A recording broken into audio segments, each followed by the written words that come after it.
فضل الصلاة على رسول الله صلى الله عليه وسلم. فضل الصلاة أول حاجة يؤجر المصلي على النبي عليه الصلاة والسلام ب10 حسنات، يرفع المصلي على النبي عليه الصلاة والسلام 10 درجات، يغفر للمصلي على النبي صلى الله عليه وسلم 10 سيئات، سبب في شفاعة رسول الله صلى الله عليه وسلم يوم القيامة.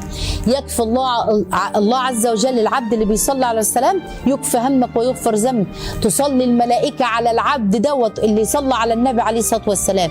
الصلاة على النبي تعتبر امتثال لأوامر الله، يبقى أنا بعمل فرض من الله أمرني بيه. تامن حاجة سبب استجابة الدعاء، لو ختمت بيها واستفتحت بيها الدعاء ما بين الاستفتاح والختم مستجاب.